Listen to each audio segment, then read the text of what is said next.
मला असं वाटतं की नाशिकची पदवीधरची निवडणूक ही महाराष्ट्रभरामध्ये गाजली होती. अ, त्यावेळीची राजकीय कोंडी, त्यानंतर मिळालेला अपक्ष विजय आणि आज तुम्ही आता या स्टेजवर आलेले आहात. या सगळ्याकडे मागे वळून पाहताना कसं वाटतं? नाही, मागे वळून पाहताना एवढंच वाटतं की प्रत्येक गोष्टीला काहीतरी कारण असलं पाहिजे, म्हणूनच ते ते त्या त्यावेळेस झालेलं आहे.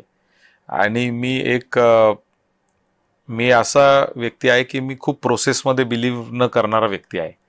अनेक लोक म्हणतात की आम्ही कर्म करत राहतो, फळाची चिंता करत नाही.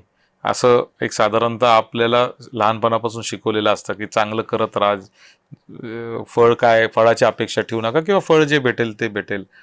माझं उलट आहे. मी प्रोसेसमध्ये खूप बिलीव्ह करत नाही, कारण मला असं वाटतं की प्रत्येक प्रक्रियेमध्ये चढ उतार हे असतात. प्रत्येक प्रक्रियेमध्ये काही ना काही आपल्या बाजूनीच सगळं होईल असं काही मानण्याचं काही कारण नाही. पण नेमकं आपण जे काय करतोय ते का करतोय, ह्या गोष्टीवर आपण जर दृढ निष्ठा जर आपली ठेवली, तर मग तो प्रवास जो आहे तो आनंददायी असतो, सुखकर असतो, असं माझं मत असतं. त्याच्यामुळे मला मागे वळून पाहताना एवढंच वाटतं की जे झालेलं आहे ते योग्य झालंय, जसं जसं झालंय ते योग्यच झालेलं आहे असं माझं वाटतं.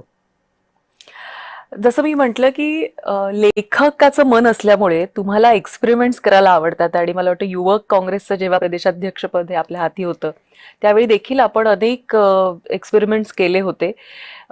इनोव्हेटिव्ह एक्सपेरिमेंट सुद्धा केले होते. त्याच्यानंतर काही काळ पक्षाला आणि खास करून युवकांमध्ये बळ मिळाल्याचं देखील आपण त्याचाही प्रत्यय आला होता. तर पक्षीय चौकटीमध्ये न राहता नव्या पिढीला संघटित करणं हे किती आव्हानात्मक असतं, कारण पक्षाची एक बांधणी असते. त्या बांधणीला धरूनच पण काहीतरी इनोव्हेटिव्ह करताना काही थोडं चौकटी बाहेर जावं लागतं. नाही, नक्कीच पक्षाची चौकट जर असेल तर एक खूप मोठी फोर्स असतो, खूप मोठी ताकद असते जी तुमच्या विचारांना बळ देत असते. आणि त्यातून तुम्हाला जे तुमच्या मनात येईल ते करण्याची एक संधी त्यातून मिळत असते. पक्षीय पाठिंबा जर नसेल किंवा त्या चौकटीत जर आपण नसू, तर आपल्याला सगळं स्वतःच्या हिमतीवर उभं करायचं असतं. आणि म्हणून निश्चितच मला असं वाटतं की ठीक आहे, म्हणजे त्यातही प्रयत्न करून अनेक लोक उभे राहिलेले आहेत. पण शेवटी जी संघटनेची ताकद आहे, ती ताकद फार मोठी असते. आणि ती ताकद असेल तर तुमचे जे इनोव्हेटिव्ह विचार आहे, तुमच्या मनात ज्या कल्पना आहे, तुम्हाला जे चांगलं करायचंय ते करायला अधिक सोपं होतं, असं मला वाटतं. म्हणजे मी जे संघटना आज चांद्यापासून बांद्यापर्यंत माझा जो मित्रपरिवार आहे, आज निश्चित म्हणजे 100% संघटनेमुळेच मिळालेला आहे. मग तो विद्यार्थी चळवळीमधून मिळाला असेल. आणि विशेष म्हणजे मी NSY मध्ये पदाधिकारी असताना मी ज्यांच्या विरुद्ध आम्ही लढायचो त्या ABVP बरोबर पण आमचे मैत्रीचे संबंध होते. ज्यांच्या विरुद्ध आम्ही लढायचो त्या SFI बरोबर पण आमचे संबंध होते. AISF बरोबर पण आमचे संबंध होते.